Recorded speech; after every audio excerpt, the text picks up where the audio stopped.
Stephen A., are you getting turned off by the Nets stacking the deck here? I am. And here's my thing, Max and Molly. This is what's rubbing me the wrong way. It's not the KD, Kyrie, James Harden thing. I got that. That's Lethal Weapon 3. I'm good with that, Max. It's not a problem. But when the names Blake Griffin and Lamarcus Aldridge come to my mind, that's what really irritates me about this, and here's why. Because I'm looking at guys. I remember the last 2 years in Portland, Lamarcus Aldridge averaging 23 a game, and he was supposed to be that glue, with Tim Duncan fading away into the twilight before he was going to retire, with Kawhi Leonard being there and all of that stuff. He was supposed to be that guy. Blake Griffin, remember? I mean, come on now. Remember Lob City? Remember all of that? You were there. I was there. You were hosting. Yep. You was hosting a radio show in LA for 6 years. You remember Lob City? He was the cornerstone of the franchise. Both of them came up short. Never even been in the conference finals, for crying out loud, okay? Even though I think Lamarcus Aldridge was at least once in San Antonio. I'm just saying, when I look at that, and then I see you jumping on this bandwagon, there's something that turns me off about that, because you were supposed to be one of those dudes. You were supposed to be one of those dudes who was the cornerstone of the franchise that was leading the team to the promised land, as opposed to just sitting up there and just chilling out and having a ring slid on your finger. Right? That's what I'm talking about. That's a turnoff for me. And again, with Kevin Durant, it's not fair, and I'll openly admit that to bring this up, but it's apropos only from the standpoint of just paying attention to history in that regard. When he went to Golden State, he went there because he couldn't capture the chip in OKC playing with Russell Westbrook. But when he went to Golden State, he was the man. He was still the best, even though Steph Curry's the greatest shooter we've ever seen in our lifetime, and him and Klay Thompson are the best shooter backcourt we've ever seen in our lifetime. Kevin Durant was still the best player on that team. We understand how lethal he was. Blake Griffin has fallen off significantly, and to the point where he gets a dunk and we're celebrating. It's damn near back page news. Okay, and now Lamarcus Aldridge, who just weaned out in San Antonio, suddenly he's on this team. And I'm just like, Dan, what's next? We gonna get the best ball boy in the NBA too? I mean, what the hell is next, for crying out loud? That's how I look at it, and that's the turnoff portion. If those dudes didn't capture a chip, but was still lethal in terms of being straight up ballers, Max, I would have a completely different mentality. But the drop-off has been so precipitous.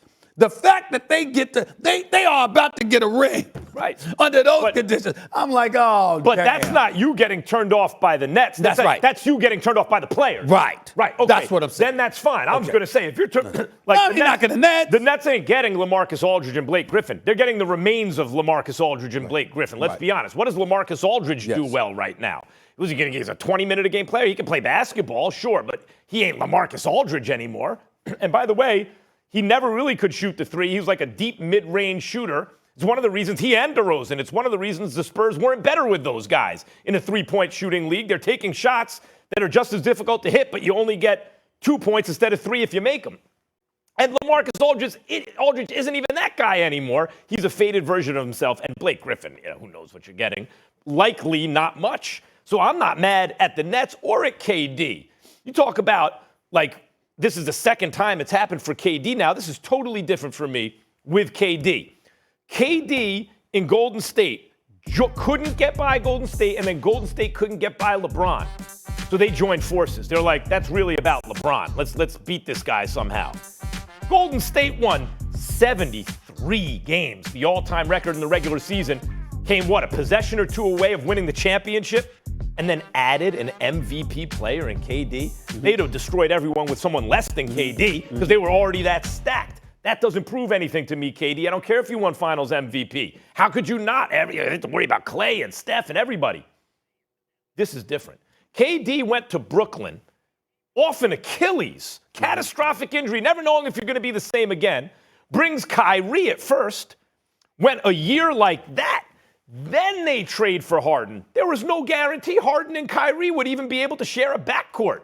You have to take your hat off to those guys, the way they figured out the chemistry, and it took them a week. So I'm not going to be down on KD for surrounding himself with talent, for building a team the way LeBron did in Miami. Right. That's fine. And as far as these dudes joining him, you mentioned Blake. You can mention Lamarcus Aldridge. You can mention DeAndre Jordan. Nick Claxton may be the guy you want there. I mean, like, it's not like they have a lot. It's name brands. It's not great players anymore in terms of these buyout types they're getting now. Well, see, Max Kellerman, you went someplace where I wanted to go. I just wanted you to go first, and because you know me, there's a method to my madness. Because you know who I ultimately blame for all of this? I blame LeBron James. It's all his fault. It's all his fault, okay?